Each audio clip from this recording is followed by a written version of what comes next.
السلام علیکم ناظرین، پچھلی قسط کے آخر میں آپ نے دیکھا کہ عثمان نے ایک عیسائی گاؤں کو فتح کر لیا تھا اور وہاں کائی قبیلے کا جھنڈا لہرا دیا تھا۔ اس قسط کے آغاز میں عثمان کائی قبیلے کے مرکزی خیمے میں کہہ رہا تھا، میں ازنک کے والی مانوئل سے ملاقات کرنے جاؤں گا بھائی جان، اور اسے گورنروں کے ہاتھوں بند ہونے والی تجارت کی پیشکش کروں گا۔ اگر ازنک کا والی عقل مند ہوا تو میرا ساتھ دے گا، لیکن اگر احمق ہوا تو میری مخالفت کرے گا۔ ملن خاتون کہتی ہے، ازنک کے والی سے کیا جانے والا معاہدہ کائی قبیلے کا قد اونچا کر دے گا۔ اگر آپ کی اجازت ہو تو میں بھی آپ کے ساتھ چلنا چاہتی ہوں۔ تھوڑی دیر سوچنے کے بعد عثمان کہتا ہے، ٹھیک ہے، تم تیاریاں مکمل کر لو۔ پھر گندز کہتا ہے، امانت کا کیا ہوگا سردار؟ عثمان کہتا ہے، امانت ساتھ نہیں لے کر جاؤں گا، اور میں ازنک جانے کے لیے عام راستہ استعمال نہیں کروں گا۔ اسی دوران باہر گوگتو ایک سپاہی کو کہہ رہا تھا، گھوڑوں کے کھر اچھی طرح سے چیک کر لو، کل ہم کزل اسار کے راستے ازنک کے لیے جا رہے ہیں۔ یہ بات بہادر بھی چھپ کر سن لیتا ہے۔ اندر بالا خاتون کہہ رہی تھی، اورحان میرے پاس امانت ہوگا ملن خاتون، آپ بے فکر رہنا۔ ملن اس کا شکریہ ادا کرتی ہے۔ اتنے میں گوگچی اجازت لے کر اندر آ جاتی ہے۔ وہ اورحان کو ملن خاتون کے حوالے کرتی ہے۔ اس دوران عثمان کہتا ہے، اب میں سفر پر روانہ ہو رہا ہوں، امانت بڑے خیمے میں رہے گی۔ یہ بات گوگچی سن لیتی ہے اور پھر چلی جاتی ہے۔ کچھ دیر بعد وہ استبل میں پہنچ جاتی ہے اور بہادر کو بتاتی ہے، میں نے سنا ہے کہ امانت بڑے خیمے میں رہے گی۔ یہ سن کر بہادر خوش ہو جاتا ہے اور پھر اسے سونے کے سکوں کی تھیلی دیتے ہوئے کہتا ہے، اپنی آنکھیں کھلی رکھنا، یہ مت بھولنا کہ ہر کام کا انعام ملے گا۔ سونے کے سکے لے کر گوگچی بھی خوش ہو جاتی ہے۔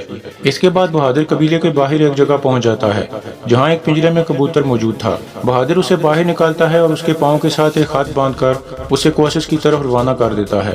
اس کے بعد رات کا وقت ہو جاتا ہے۔ بلاجی قلعے میں گورنر اوگاتوس اپنے آپ کو کوڑے مارتے ہوئے کہہ رہا تھا، عظیم عیسیٰ، میں آپ کے لائق نہیں بن پایا، میں آپ کو نہ ماننے والوں سے شکست کھا بیٹھا، لیکن میں قسم کھاتا ہوں کہ ان سب کو مار ڈالوں گا۔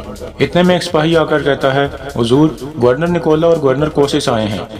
کچھ دیر بعد اوگاتوس مرکزی حال میں آ جاتا ہے جہاں نکولا اور کوسس موجود تھے۔ کوسس کہتا ہے، عثمان نکایا جا رہا ہے اور ازنک کے والی مانوئل سے ملاقات کرے گا۔ نکولا کہتا ہے، اور ہم اسے ایسا کرنے کی اجازت نہیں دیں گے۔ پھر اوگاتوس کہتا ہے، نکایا کی طرف جانے والا سفر عثمان کا آخری سفر ثابت ہوگا، ہم راستے میں گھات لگائیں گے۔ کوسس کہتا ہے، لیکن وہ احتیاطی طور پر عام راستے سے نہیں جا رہا، وہ قزل اسار کے راستے سے جائے گا اور ہم وہاں اسے مار دیں گے۔ نکولا کھڑا ہو کر کہتا ہے، تو پھر اس مہم کی ذمہ داری میں لیتا ہوں، کسی کو اعتراض تو نہیں ہے؟ اوگاتوس کہتا ہے، پوری فوج کو لے جانا ہوگا نکولا، اپنے ساتھ کاتالونیا والوں کو بھی لے جاؤ اور عثمان کی موت کو یقینی بناؤ۔ کوسس کہتا ہے، ایک اور اہم بات، عثمان اس سفر میں امانت اپنے ساتھ نہیں لے کر جائے گا، یعنی اسے اپنے مرکزی خیمے میں رکھ کر جائے گا۔ پھر اوگاتوس کہتا ہے، جب تم عثمان کا کلیجہ نکال رہے ہوگے تو عین اس وقت میں قبیلے سے مقدس امانت نکال رہا ہوں گا اور سامنے آنے والا ہر شخص مارا جائے گا۔ نکولا کہتا ہے، مرا ہوا سردار اور بغیر سردار کے قبیلہ، آخرکار ترکوں کے خاتمے کا وقت آ ہی گیا، ہم ترگت کو بھی زندہ نہیں چھوڑیں گے۔ یہ سن کر کوسس کہتا ہے، نکولا، سردار کے بغیر ترک بہت زیادہ خطرناک ہو جاتے ہیں، جب آپ لوگ ان کے کلیجے نکال رہے ہوں گے تو اسی دوران میں ان کا نیا سردار منتخب کر رہا ہوں گا، یعنی ترگت کو اپنی صف میں کھینچ لاؤں گا۔ نکولا رضامند ہو جاتا ہے اور کہتا ہے، اگر ترگت ہمارے ہاتھ آ گیا تو باقی ترک بھی ہمارے ہاتھ آ جائیں گے۔ یہ کہہ کر نکولا اور کوسس جانے لگتے ہیں تو اوگاتوس اپنی تلوار نکال کر کہتا ہے، نہیں، اس معاہدے پر قسم کھائے بغیر کوئی باہر نہیں جائے گا۔ عثمان کی چالوں کی وجہ سے ہم کافی اختلاف کر چکے، آج ہم اتحاد کے لیے مقدس قسم کھائیں گے۔ یہ سن کر نکولا اور کوسس پیچھے آ جاتے ہیں اور اپنی تلواریں نکال کر عیسائی علامت پر رکھ دیتے ہیں۔ پھر وہ تینوں یک زبان ہو کر قسم کھاتے ہیں کہ ہم آخری سانس تک اس اتحاد کے وفادار رہیں گے اور ترکوں کو ان سرزمینوں سے دفع کر دیں گے۔ کائی قبیلے میں آئی گل سلجان خاتون کے خیمے میں پہنچتی ہے اور کہتی ہے، والدہ، جانے سے پہلے میں آپ سے دعائیں لینے آئی ہوں۔ سلجان کہتی ہے، میری دعائیں تمہارے ساتھ ہیں، انشاءاللہ تم بہت جلد لوٹ کر آؤ گی۔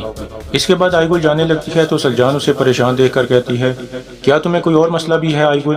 آؤ بیٹھو۔ یہ سن کر آئی گل سلجان خاتون کے ساتھ بیٹھ جاتی ہے اور پھر کہتی ہے، میری رہنمائی کریں والدہ، میرا دل اور عقل الجھے ہوئے ہیں، جرگتائی مجھ سے شادی کرنا چاہتا ہے۔ سلجان کہتی ہے، یہ تو کوئی مسئلہ نہیں ہے بیٹی، تمہیں خوش ہونا چاہیے، چہرہ کیوں لٹکایا ہوا ہے؟ آئی گل کہتی ہے، جرگتائی اچھا آدمی ہے، بہادر ہے، رحم دل ہے، جب بھی میں غمگین ہوں تو وہ مجھے کھلکھلا دیتا ہے، لیکن آپ میرے ماضی سے واقف ہیں والدہ، مجھے کسی پر اعتبار نہیں ہے، میں ڈرتی ہوں، پہلے میرے شوہر کی غداری اور پھر اپنے ہی خون میرے والد کی غداری، جس کا بھی سہارا لوں وہ دھکا دے دیتا ہے، اب میں صرف خود پر بھروسہ کرتی ہوں تاکہ گر نہ پاؤں۔ سلجان کہتی ہے، تمہاری زبان کچھ اور کہہ رہی ہے اور دل کچھ اور، تمہیں بھی وہ پاگل جوان پسند ہے۔ کیا ایسا ہے آئی گل؟ آئی گل مسکرانے لگتی ہے۔ پھر سلجان کہتی ہے، کیا ماضی میں کھائے گئے دھوکوں کی وجہ سے ہر کسی کے لیے اپنے دروازے بند کر دو گی؟ تمہارا پہلا امتحان مشکل تھا، راستہ بہت ہی خراب تھا، ہو سکتا ہے اللہ نے تمہیں جرگتائی سے اور جرگتائی کو تم سے مکمل کرنا ہو۔ اللہ نے اس پاگل لڑکے کے دل میں ایسا رحم پیدا کیا کہ وہ ظالم کی طرف پیٹ پھیر کر عثمان کا سپاہی بن گیا۔ تم ایک بار پھر سوچ لو بیٹی۔ آئی گل کہتی ہے، میں سوچوں گی والدہ، دل کو سنبھال کر ایک بار پھر سوچوں گی۔ اس کے بعد جنگل کا منظر سامنے آتا ہے۔ کاتالونیا والوں نے 2 آدمیوں کو پکڑا ہوا تھا۔ اسلمو کہہ رہا تھا، یہ ترگت کی طرف سے ہمارے پیچھے بھیجے گئے سپاہی ہیں۔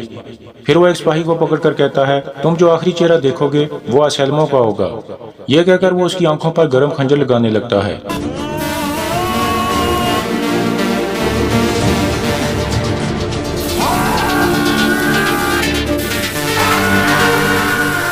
اس طرح وہ دونوں سپاہیوں کو اندھا کر دیتا ہے اور پھر کہتا ہے، دیکھتے ہیں کہ اس حال میں یہ اپنے قبیلے جا سکتے ہیں یا نہیں۔ اس کے بعد ان دونوں کی رسیاں کھول لی جاتی ہیں اور سب کاتالونیا والے ہنسنے لگتے ہیں۔ تھوڑی دیر بعد نکولا وہاں پہنچ جاتا ہے اور ترگت کے ایک سپاہی کو پکڑ کر کہتا ہے، ان ترکوں کی آنکھیں پھوڑنا کافی نہیں ہے اسلمو۔ یہ کہہ کر وہ سپاہی کا گلا کاٹ دیتا ہے اور پھر دوسرے سپاہی کو بھی خنجر مارنے لگتا ہے۔ اس دوران وہ مسلسل کہہ رہا تھا، ترکوں کو جان سے مارنا ہوگا۔ اس کے بعد نکولا کہتا ہے، کیا عثمان کو مارنے کے لیے تم تیار ہو اسلمو؟ اسلمو کہتا ہے، کافی تاخیر ہو چکی نکولا، میں قسم کھاتا ہوں کہ آج اس کا آخری دن ہوگا۔ دوسری طرف کائی قبیلے میں عثمان کا قافلہ روانہ ہونے کے لیے تیار تھا۔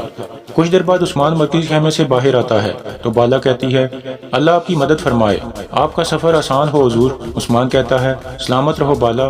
اس کے بعد عثمان اپنے بیٹے اورحان کو اٹھا کر اسے پیار کرنے لگتا ہے اور پھر اسے ملن خاتون کے حوالے کر دیتا ہے۔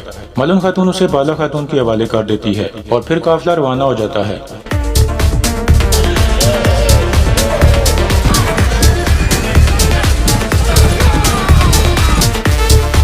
اس کے بعد بلاجے قلعے کا منظر سامنے آتا ہے۔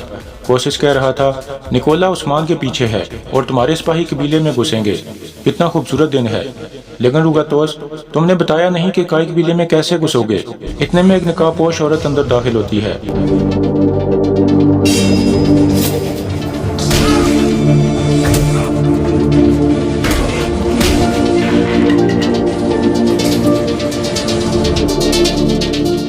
اس کے بعد وہ عورت کہتی ہے، گورنر روگاتوس، گورنر کوسس، میں جولیا ہوں۔ پھر روگاتوس کہتا ہے، یہ وہ ہے جو عثمان کے قبیلے میں موت لے کر جائے گی۔ کوسس کہتا ہے، بہت ہی شاندار، مگر یہ خوبصورت عورت ان سب سے اکیلی کیسے نمٹے گی روگاتوس؟ یہ سن کر جولیا اپنا پاؤں زور سے نیچے مارتی ہے تو اوپر سے اس کے ساتھی آدمی سامنے آنے لگتے ہیں۔ پھر جولیا کہتی ہے، آپ کو کس نے کہا کہ میں اکیلی ہوں گورنر کوسس؟ ہم ایک مکمل فوج ہیں اور ہمارا نام موت کے فرشتے ہے۔ کوسس کہتا ہے، بہت اچھے، لیکن یہ موت کے فرشتے کائی قبیلے میں داخل کیسے ہوں گے؟ تو روگاتوس کہتا ہے، تو درگا والوں کے ذریعے۔ اتنے میں ایک آدمی اندر داخل ہوتا ہے جسے دیکھ کر روگاتوس کہتا ہے، یہ ایک ترک تاجر ہے، یہ عثمان کے قبیلے میں تیل لے کر جائے گا۔ کوسس کہتا ہے، اب میں سمجھ گیا کہ ہمارے پیارے فرشتے وہ امانت کیسے حاصل کریں گے اور سامنے آنے والے ہر ترک کو مار ڈالیں گے۔ کچھ دیر بعد گرے ہوئے سپاہی کھڑے ہونے لگتے ہیں لیکن ایک سپاہی نہیں اٹھتا۔ اسے دیکھ کر روگاتوس پوچھتا ہے، اس کا کیا ہوگا؟ جولیا کہتی ہے، اس کا کچھ نہیں ہوگا، اس کے جسم میں زہر داخل ہو چکا ہے، اگر اس کا جلد علاج نہ کیا گیا تو یہ مارا جائے گا۔ یہ سن کر روگاتوس کہتا ہے، بہت اچھے، میں چاہتا ہوں کہ اس زہر کو عثمان کے قبیلے میں لے جا کر استعمال کیا جائے۔ جولیا کہتی ہے، جیسا آپ چاہیں۔ دوسری طرف عثمان کا قافلہ جنگل میں پہنچ چکا تھا۔ ایک جگہ عثمان رک جاتا ہے اور کہتا ہے، ہم قزل حصار والے راستے سے جائیں گے۔ کافروں کو اس بات کا یقین ہوگا کہ ہم عام راستے سے جائیں گے، چلیے ابھی ہمارے پاس ضائع کرنے کے لیے وقت نہیں ہے۔ اس کے بعد عثمان کا قافلہ دوبارہ روانہ ہو جاتا ہے۔ اسی طرح نکولا ایک جگہ